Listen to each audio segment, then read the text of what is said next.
This is Boxing Tickets NI, and we're joined with Ireland's newest professional boxer, Tiernan Bradley. How are you, Tiernan? All good, all good, all good. How are you?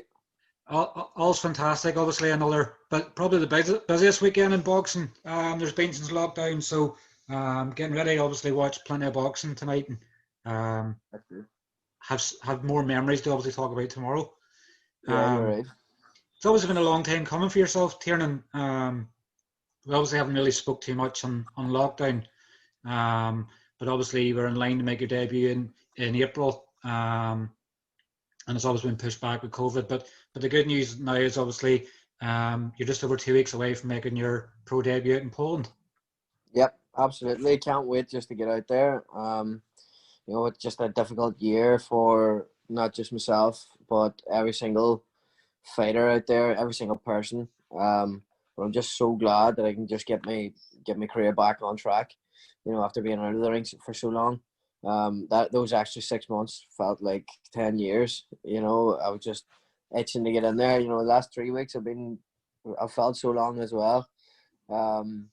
Just in training camp, the weeks are tough. I'm grilling. I'm training very, very hard, sparring very, very hard, and I'm sore every single day when I get home from the gym. So it's everything's been going so slow, and I just can't wait to get to the 10th of October and fight now. You know what I mean? The obviously for people who don't sort of really know you're obviously only starting to get to really know you've sort of had a 3 year gap out of boxing. So sort of I know you've sort of been training, this time last year, after Callum's third fight in the Fela. Yeah. It was only really when you started getting back into the training thing again. And you've lost, what, I reckon about 4 stone since then.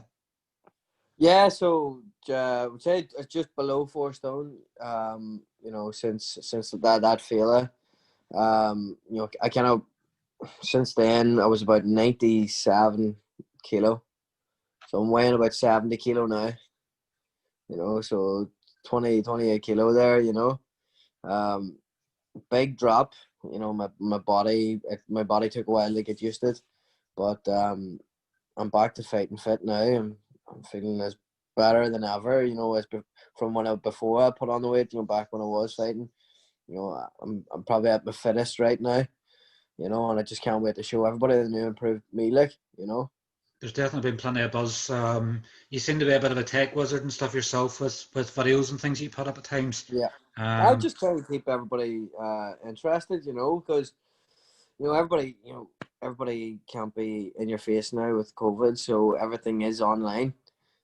So everybody likes to be involved in your camp. And I'm getting messages every single day. Start a YouTube channel and put more videos up. And I want to see your technique when you're sparring, when you're pads, when you're in bags, when you're shadow boxing. And then there's just normal people, that just want to know how I'm doing. So it's good to keep everything updated online, keeping everybody updated. And it's hard for me just to get the confidence even to just come on and even speak to a camera. I've no problem speaking to you, in interviews and other people like that. But it's just like even just speaking to a phone, not knowing that somebody's there, having the confidence, just come on and just keep thinking of something. That's very hard for me. So I'm slowly getting used to that social media ways of things, are like the way people say they're influencers. So I just want to keep everybody updated in my career, and I think that's the best way to kind of get everybody involved is on your social media, your Facebook, your Instagram, your Twitter, and stuff like that. Definitely is. Don't think there's too many fighters out there nowadays can just rely on their talent. They have to be good at social media and everything else. So I think the sort of thing that the way I'd obviously initially looked at it was people from here don't get as much camera time as say people in England or people in America. So, in one way, if it was sort of helping boxers get used to obviously answering questions and being in a face on social media, then it only adds good for the future. Exactly. Years ago, you would have seen, you know, you get your Irish fighters were the most marketable fighters on the market back in the day. So I don't know why anything has changed. You know, when you go to America, you go to Europe, you go to UK, you know, there was always a massive crowds for the Irish fighters, because there was always a big community wherever you went. So I don't know why it's changed in terms of Irish fighters not being marketable. So yeah, just trying my best every single day to kind of bring in, and especially with my nickname being Irish Tiernan Bradley, I want to bring that Irishness, I want to bring that Irish style back to boxing as well. You know, with the wearing the green on your back, you know what I mean, with the shamrock. You know, the way Steve Collins would have boxed, the way Mickey Ward would have boxed. I know with him being Irish American, but he wore the Irish thing on his back to be proud.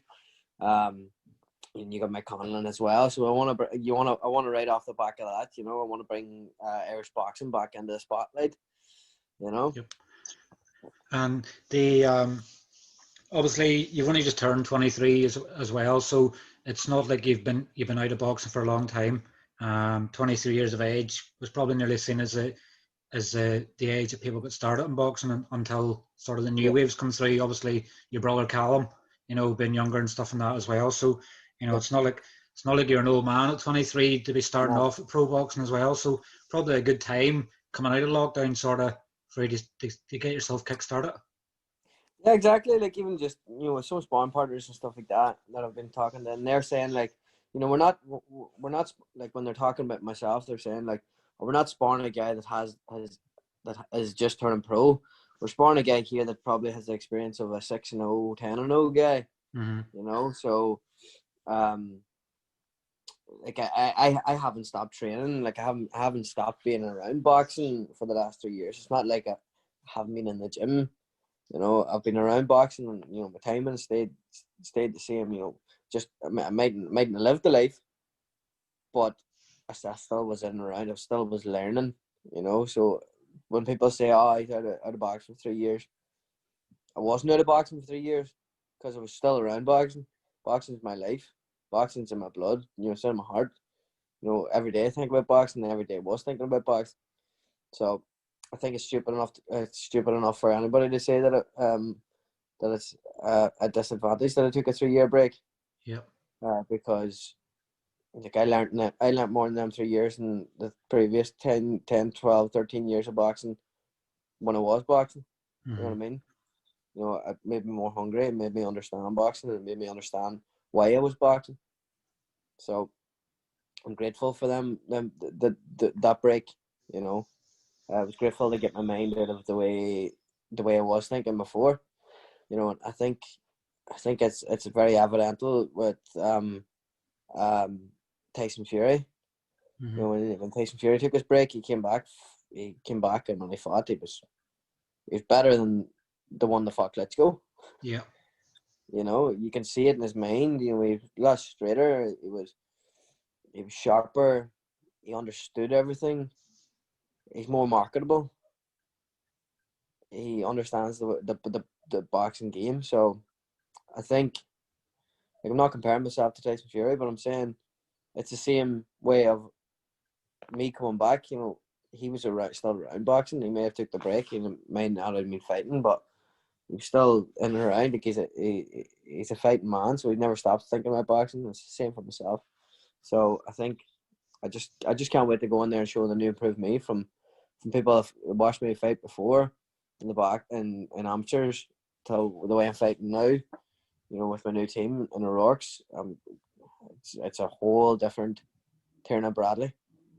And obviously, within your time in not boxing as well, you've obviously been in your brother Callum's corner 3 times at Ulster Hall, and obviously, as I already mentioned there, at the Fila. So yeah, it's probably in a way give you a bit more of a hunger to go. Callum's here and he's doing it, so now it's obviously nearly your chance to sort of back him up. Nearly as to say, well, there's another brother here, and you're going to do the same. And I know he's obviously, you nearly think he's like twins at times. yeah. Just by obviously the way he's go on, and I seen another interview you done not so long ago where you were saying, when the opportunity maybe could have been there with MTK, it wasn't right for you because you didn't want to take away from Callum, and Callum would only take away from you. So at least with you going in a different avenue, it's probably helping both of these at the same time. Oh well, yeah, of course. Callum's on his path as well. And he's still young and he's still learning. And I think MTK is doing great with him. At the moment, and they're doing great things with young up and coming boxers. And I'm not ruling out that I might not work with MTK down the line, because at the moment they are one of the best teams in boxing. I'm sorry, they are the best team in boxing. And I see that every single day. And I see the work that not only the work that be's shown in the social and media and stuff like that, but it's the work that goes on behind the scenes. And I think MTK is massive for Irish boxing at the moment. Just hopefully they can get in down south again and bring Irish boxing back to the south of Ireland as well, because there's a lot of talented boxers in the south that would love to work with MTK. Just unfortunately, with things not really going their way at the moment, they can't. So yeah, obviously my path's going to be a lot different than Callum's at the start of my career, but I won't rule out working MTK down the line, because they are one of the big dogs in boxing. Nothing at the moment, nothing really doesn't go through MTK, with a lot of the fighters being with them. So yeah, I probably see myself working on MTK down the line, but I'm gonna concentrate on my own career for now, make my own path, and I think for now being freelance, with no promoter, is the best for me and the best for my team. With my manager there, Conor Slater, at Slater Sports Consultancy, we've got a great team there. We all work well and we have a really good understanding of each other and where we want to go and what we want to do. And the titles we want to be and where we want to be in a year's time or 2 years' time or 3 years' time. Yeah. So, and that's one thing that I wanted at the start of my career, was a manager that had the passion to be able to sit down with me and understand what I want, and not what he wants, and not what a promoter wants. I wanted somebody that was going to give me passion, that was going to look after my career, look after me, first and foremost. And if I had a manager as straight up as that, which I have at the moment with Conor Slater, I was going to be very, very happy, and I am very happy at the moment with what we've got. So, yeah, I'm just really looking forward to working with Conor, over the next few years, and we've got a great plan going here, so I can't wait for it all to come into fruition. If I'm going to say as well, just over 2 weeks before you make your debut as well. Yeah. Obviously, I sort of heard a wee bit, obviously online and things about you teaming up with Stephen O'Rourke. Yeah. In Dublin, and obviously giving you the opportunity to go to Manchester training in 2017, sort of kept the relationship building there, and quite a stable he's building the fighters there. So it sort of shows the person he is. You're right. Stephen's a very smart man. Even before, when I'd taken that break, I had worked with him. We went to Manchester and sparred Tyrone Nurse. We were sparring Stephen Daniel, who was a great pro as well, welterweight pro.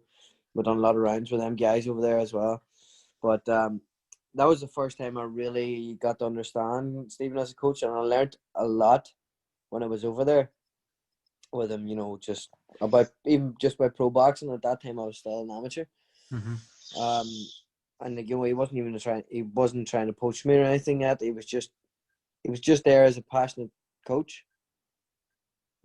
So I was actually over there with Victor Rabbi. Me and Victor went over, and it was the first time I had sparred Victor maybe about a month prior to that. And that's when me and Victor became best mates then. After that trip to Manchester. But yeah, and then when I came back into the amateurs and back in my own club. But then when I came back from New York, I got straight back in. I says, you know what, I need to be in a pro gym, I need to be in a pro setting, and I think O'Rourke's gym would have been was the best for me. Still is the best for me at the moment. Because Stephen's a world of knowledge, because he learnt he learned his coaching when he was in America coaching. He was in LA. He was in Manchester. He was around the Gallaghers. He was around Phoenix Camp, Oliver's gym. All the legendary gyms. And he has great contacts in Manchester and in UK boxing. Because he done seconds for Tyrone Nurse and things like that. And the stable that he's built even just this far, not everything has been handed to Stephen on a plate. Mm-hmm. Stephen has had to work very, very hard. The fighters that came through his gym, he's got them where they are today. And I think with this new generation of fighters that are coming into O'Rourke's, with myself, Tony Brown, Victor Rabbi, Ryan O'Rourke, Arne O'Reilly, and then you've got Alan Phelan, who's like 15 fights. You've got Keane McMahon, who's there. Also, Christian Preston coming up as well. You got big heavyweight Paddy Nevin as well. There's not that many heavyweights in Ireland. Mm-hmm. So it's good to have a heavyweight in the gym.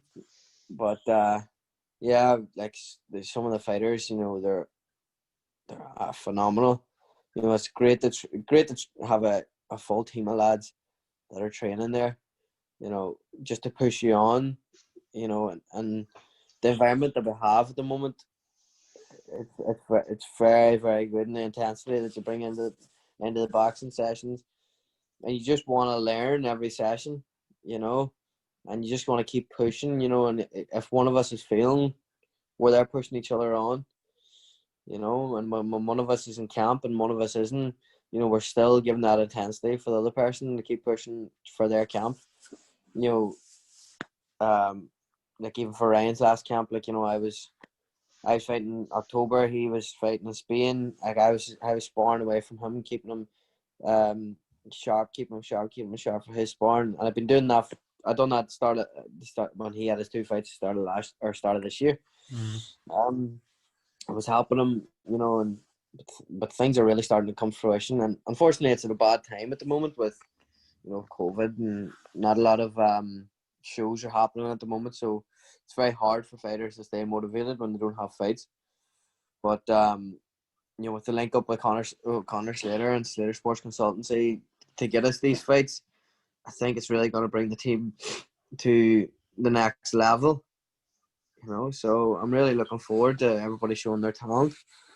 I think particularly, obviously, with a lot of fighters not being able to get opportunities within UK boxing at the minute, they sort of look to somewhere else where they can get opportunities. The likes of Spain and Poland. Exactly. It's smart work to do that because whilst a lot of other fighters are going, will I keep fighting? Will I retire? Where am I going to get a fight? He's out there getting his opportunities and keeping his sharp for whenever things do return. Oh, well, that's it. Like, I've been even in contact with fellas in Thailand, and they're asking me over to Thailand. They're like, come over for a training camp, and I'll put you up, and I'll get you a few fights over here. They're fighting every weekend over here. and I'm just sitting there like, no, I need to be this side. I need to be in Europe.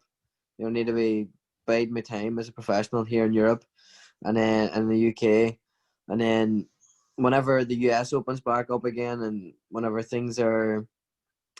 they're allowing visas and ESTAs and stuff like that in through the borders, that's when we'll get over there.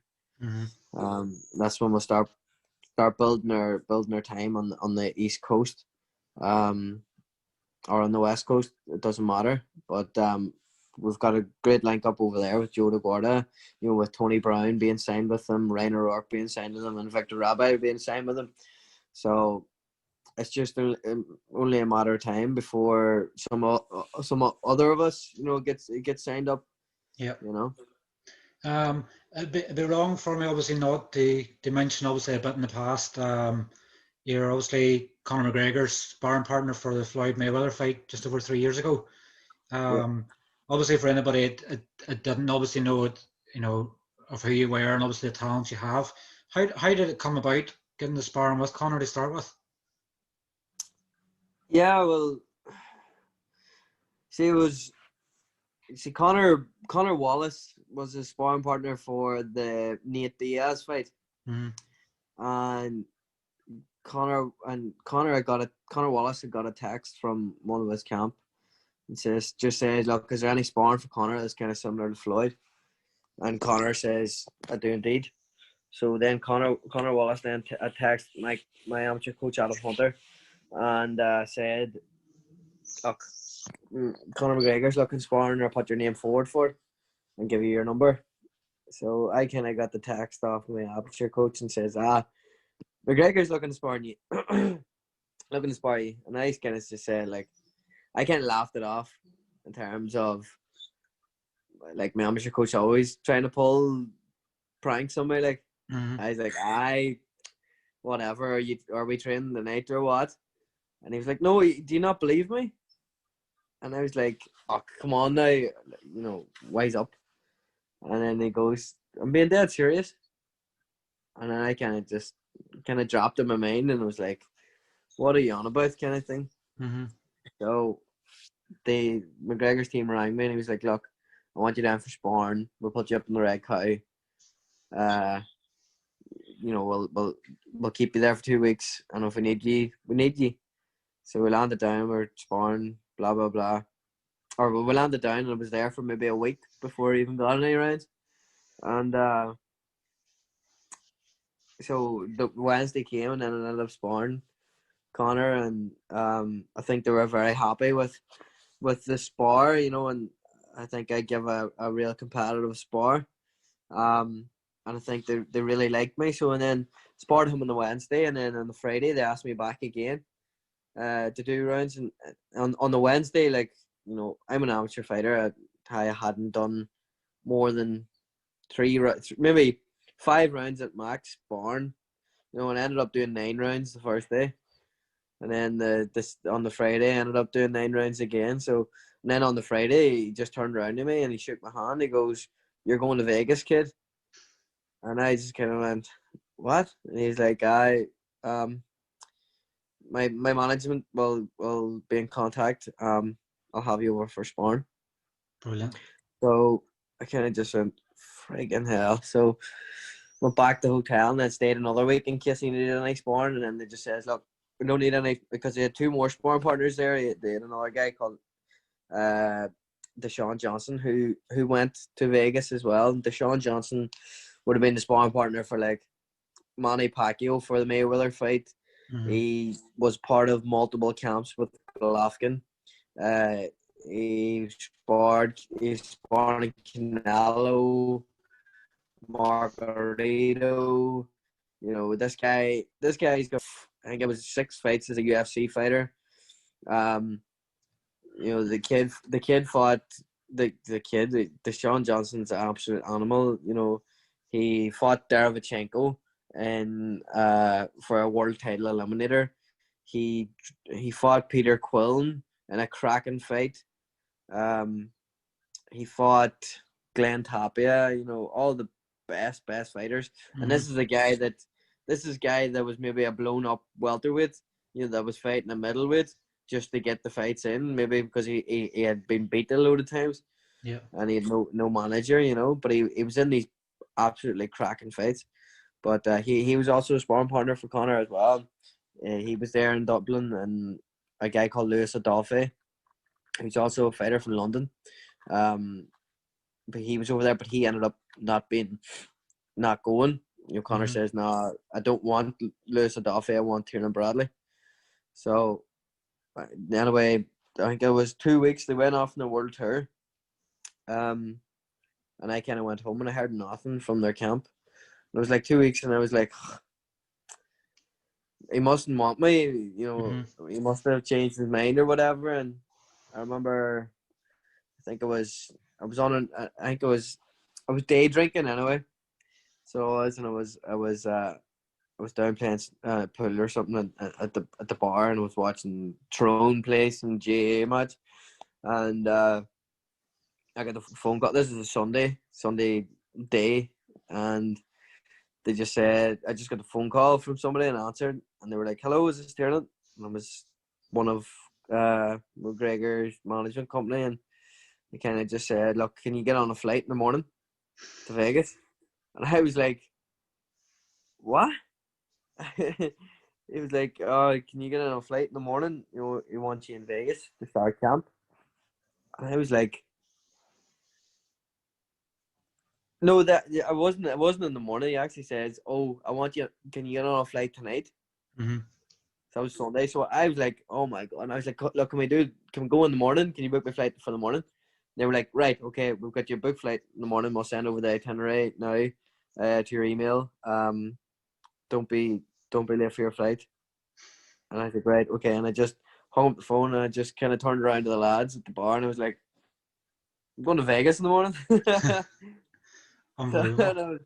So it was a bit crazy. So I had to run home and get everything sorted, and I even had to get dollars and stuff like that because I didn't know like I was being paid or something like that. So I had to run home and get dollars out and get a cash card and stuff like that, and get some new clothes and things like that. So I've gone on a flight that night, headed over to Vegas, and Connor's team picked me up from the airport, landed back to the house, and I was in the house with Paulie Malignaggi, Franz Malambo, Deshaun Johnson, and Tommy McCormick, who's a frequent on the Irish boxing scene as a cutman.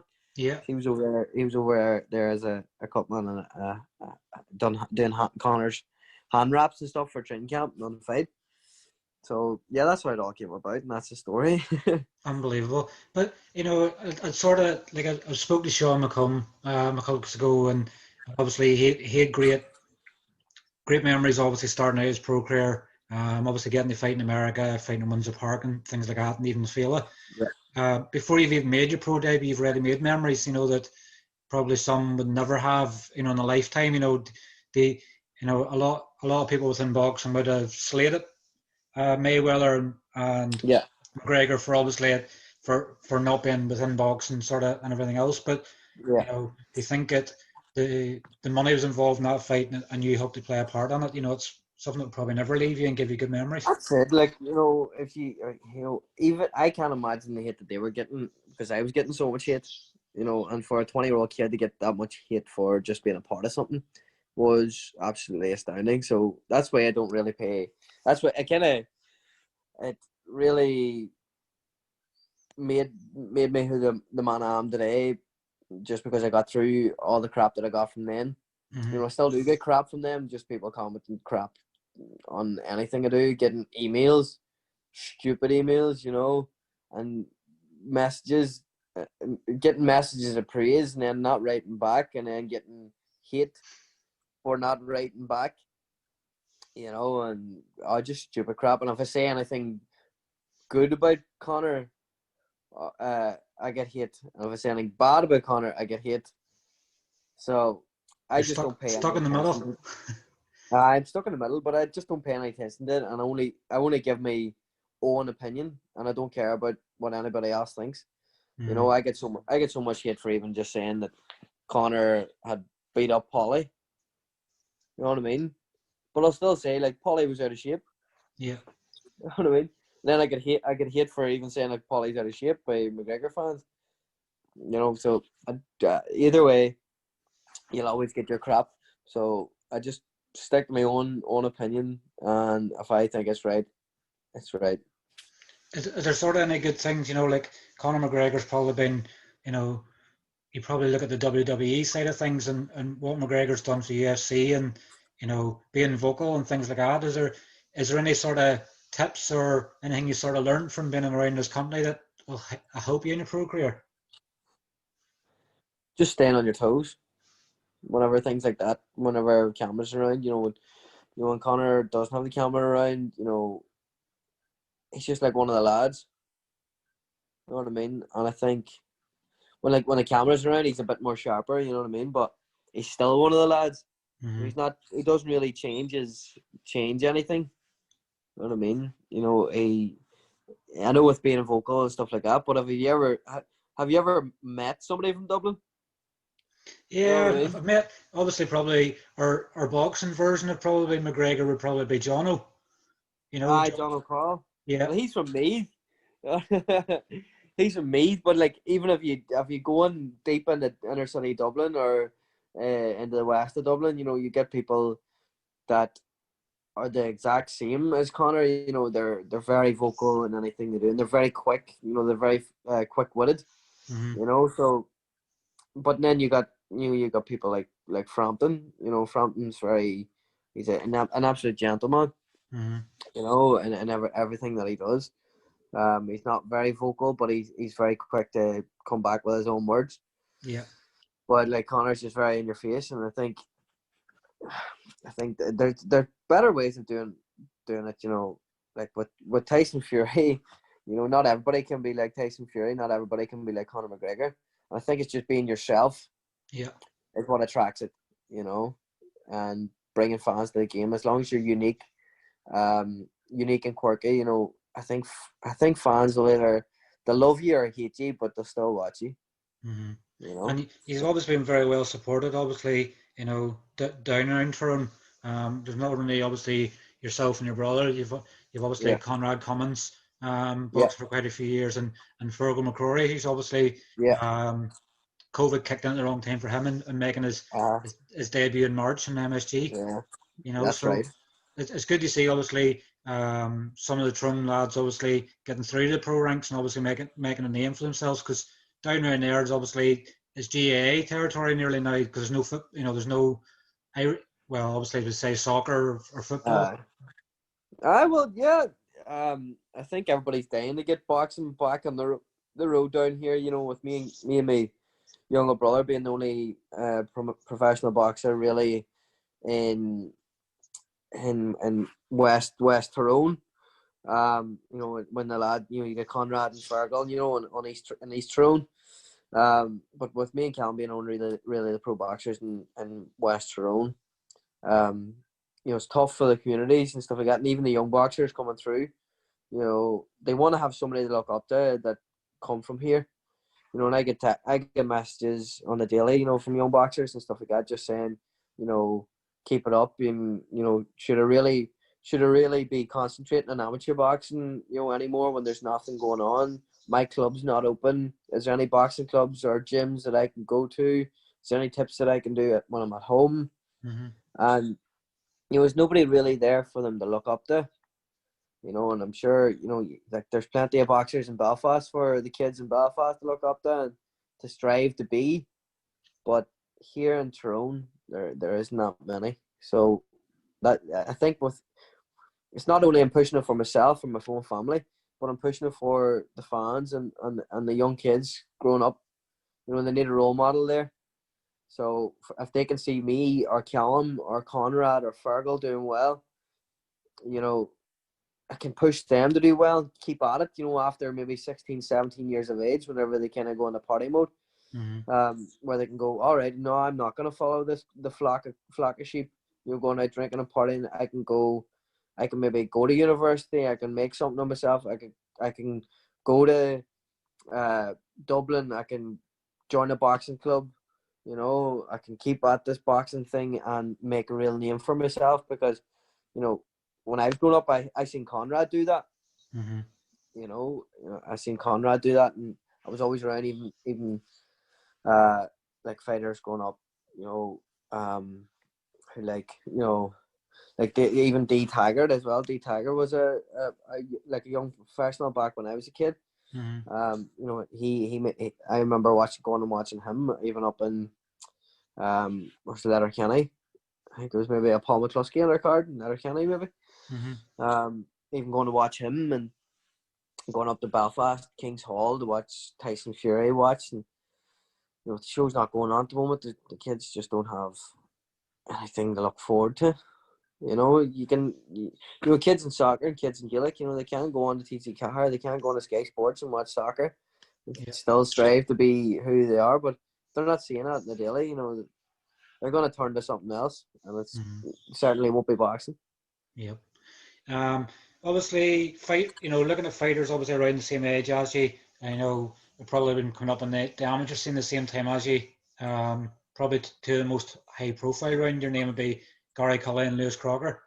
How Yeah, impressed have you been by their pro careers? Because I guess sort of similar to the model you would like is a couple of years of building before getting yourself yeah, into title fights. exactly. You know, I think I mentioned it in a previous interview with somebody that I was very impressed with Lewis's development as a professional fighter. You know, me and Lewis has been in the same age. It's the same age. We went to the Europeans together when we were schoolboys. We boxed together growing up on the national squad. And on the Northern Ireland squads as well, and Ulster squads. You know, and seeing his development from his first fight, and then having one of his fights cancelled because of the slip with Frampton, Yeah. and then having the fight then the next day in Brighton or somewhere, and just Birmingham some of the stories. hungover. Some of the story that he was telling that he was hungover, and then obviously seeing him getting better from there, his opposition getting better, him getting better as a boxer, and then he boxed John Thien and was very impressed with him against John Thien in Ulster Hall. Very impressed because I know John Thien and he's a very good boxer himself. Just and then seeing obviously beating him Lewis Green, I was over the moon for him to get that European title shot because it just gets his name out there. Whereas before, you know, he might have been just there's this guy from like, you know, probably in the UK or Europe or something like that. You'll hear people say, "Oh, there's this guy from Belfast. He's got heavy hands," you know, but you know he can't really box. You know what I mean? But like he showed that he could box against Lewis Green. You know, he's a big hitter and he can box. He's got good head movement. You know, so I was very, very impressed with him, and I was very happy to see him get that European title shot. Especially for my own motivation, you know, to push on and do my own thing. And then with Gary as well, like, you know, I used to spar Gary all the time as a kid, you know, and him going up and being, you know, with him being 52 kilo and real skinny, you know, and being known for his boxing, you know, people saying, "Oh, he's not really a big hitter, you know, he's just a boxer." And then he fought Joe Fitzpatrick and knocked him out in the first round, and everybody's like, what the hell is this? And then obviously he boxed there. He moved up a weight and boxed in Wakefield, and when Wakefield, you know, but he like to move up in weight and fight a quality opponent. He showed really good class, you know. So I was very, very, very impressed with him, and I think he'll go on and do bigger things now, you know. I think him and Sean will probably be kept out of each other's past, and they can move up and down weight just to suit each other, you know. And I just don't think they should be fighting just yet because both of them can win a lot of big titles. You know what I mean? Maybe a big fight down the line. You know what I mean? You remember me there and something on the lead up to the Windsor Park show. I got the opportunity to sit in with AFL for Deontay Wilder's interview, and Shelley Finkel actually asked me after the interview, "Is there anybody you know I should be keeping an eye on?" And I had mentioned Lewis. And Lewis obviously ended up getting on the TV card. But obviously he's fighting William Warburton, who's obviously a tough journeyman, so probably couldn't see the best of him. But I remember Shelley stopped me. We were going down the corridor, and he says, "This guy Lewis Crocker," and I was like, "Yeah, he's 6-0, he's 6 knockouts." And he says, "Is he any good? Who's he signed with?" And I was like, "MTK Global and Frank Warren." And he's like, "Oh, I must keep an eye out for him." So, but he's probably forgot about him now with obviously all the Deontay Wilder stuff, you know. Just got to remember, and obviously it's sort of trying to blood out Lewis, obviously in the America, you know. That's it, you know. I think a lot of their, like, as I go back, you know, the start of like Irish boxing, you know, we have a lot of big talents over here, and I think if we just if we get it out into the world, I think just Irish boxing will be at the forefront. Irish boxing is better than UK boxing. Some of the fighters here are more entertaining than some of the UK fighters. And it proves it with most of the MTK fighters, you know, with Irish fighters being at the top of the MTK's rosters. You know, with Davy Oliver Joyce, and we got Lewis now and McConnell and Carl Frampton. So you know, there's no, and even with John O'Carroll there, even though he got beat, but you know, he still puts on an entertaining show. You know, so but yeah, Irish boxing is going to be at the forefront of boxing for the next, I'd say, in the next 10 years and more. You know, with the talent coming through, and like Irish boxers are some of the best boxers in the world, even at amateur level. You know, when other countries are coming up against us, in tournaments, you know, they can't, when they hear that they're fighting Ireland, they kind of go, oh God, I'm in you for know, it. I'm going to be in for a fight. So I think for the next, if Irish boxing can have a almost like a path set for the younger generation coming up, I think Irish boxing will do massive things, and I think MTK will be a massive factor in that. Mm-hmm. You And know, obviously, if they can get back into the side as well, it's only going to help them grow stronger quicker. exactly. You know, obviously with the expectation, you know, around yourself, you know, you've always been a confident character, Tiernan, but obviously it's not just yourself. It obviously is the high expectations. You know, I seen your Yeah. video that was released the other day and stuff as well, and it adds to it more. You know, Yeah. why do you think obviously that just everybody knows the talent you have and they just can't wait to see you in action? It's building the hysteria around it all. Um. Yeah, I think so. Maybe it's just the build up from, you know, having fought in a few years. You know, and whereas before that, you know, I've always been in high level fights. You know, with Sean McComb, Dean Walsh. You know, I fought Jared French and the elites as well. You know, went to the Commonwealth Youth Games. Um, you know, fought some top lads over there, like even my Dalton Smith there in England. He signed with Eddie Hearn. You know, he had a big knockout. And just people probably hear my name always in the background on social media, but never actually seeing me. Mm-hmm. I think it's not, the hype is more a mystery than it is um, excitement, you know. But I want to turn that mystery to excitement whenever I have my professional debut, and I think a lot of people will tune in to watch that, just out of curiosity. Definitely But is. You know, unfortunately, have you heard the saying "curiosity killed the cat"? But curiosity is going to kill my opponent because I'm going to go out there and put on a show. definitely, and obviously with nobody being able to watch, you know, being there in person from home, there's going to be quite a few tuning in. Yeah, exactly, and I just can't. I can't wait to get out there and actually fight. You know, I've got my shorts all done. You know, and I have my sponsors, everybody on board, and I have a pass set out, you know, with my team, and I'm in incredible shape. You know, so I just can't wait to get out there and show everybody the new improved me. Like. And it's a plan to keep busy. Obviously, once you have your debut in October, I'm guessing you probably want out at least once more before the end of the year. Yeah, so we're looking at somewhere in Spain then before the end of the year. We've got great contacts over there, so I think we're looking at Spain then for